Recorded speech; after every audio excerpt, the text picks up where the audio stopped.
Hello guys, we are back with our next lecture. In this lecture, let us go through the next question. Okay, so this question belongs to GATE CSC 2008.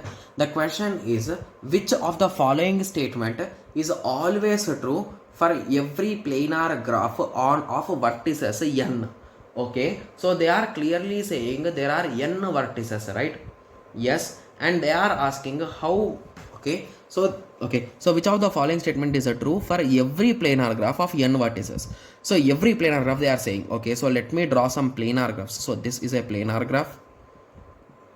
So always try to eliminate some options, guys, in these type of questions. Okay, so let us start with option A. So the graph is connected. So basically, based on this understanding, we have connected graphs only. So let us keep it aside for now. So the graph is a Eulerian.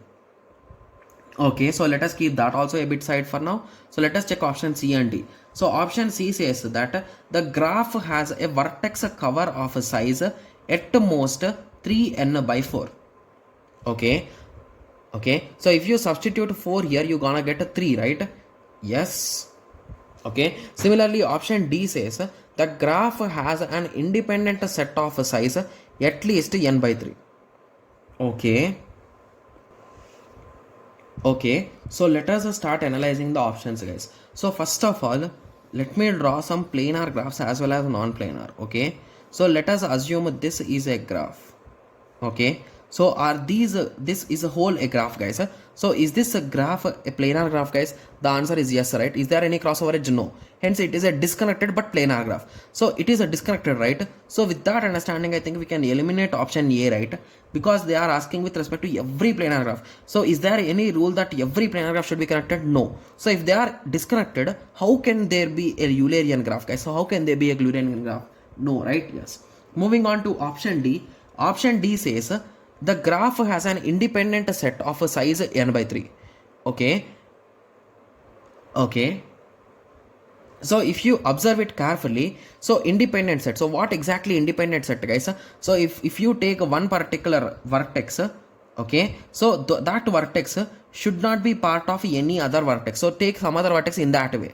Okay, so if you want an example like this, so if I take this vertex, I cannot take any other, right? Yes. So if I take this vertex, I can take this vertex as an opposite, right? Yes. So this vertex is covering these two guys, and this vertex is also covering those two guys, but this vertex is not covering this guy. So these two vertices will be the independent set. So in that way, got it? Yes. So when it comes to this, this is a planar, right?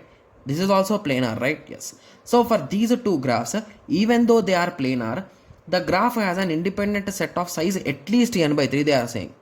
Okay, so what they are saying exactly is n/3. Okay, so n is the number of vertices and it will become 4/3. It's giving in decimals. Okay, so that's an issue for me for now. Okay, so if you observe a few more examples, maybe let us try to draw some examples, guys. Okay, yes, so let me draw a simple example like this. So it is a 5. Okay, so let me draw it for 6 only. What's there in that, right? Yes. So it is a 6, right? Yes. So if it is a 6, at least 2 is possible. Okay, so if it is planar, they are saying at least 2. Okay, so let me mix these two first. It is planar, right? Yes. So if it is a planar, okay,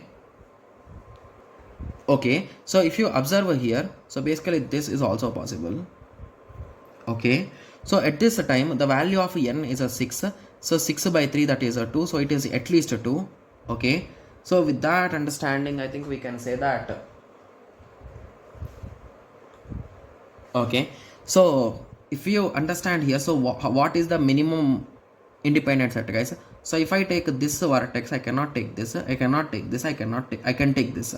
So after that I need this and this, so it will be 3 here. Okay, so is there any other smaller one, guys? Because I am trying to get one, guys, here. Okay, so this graph is a planar, right?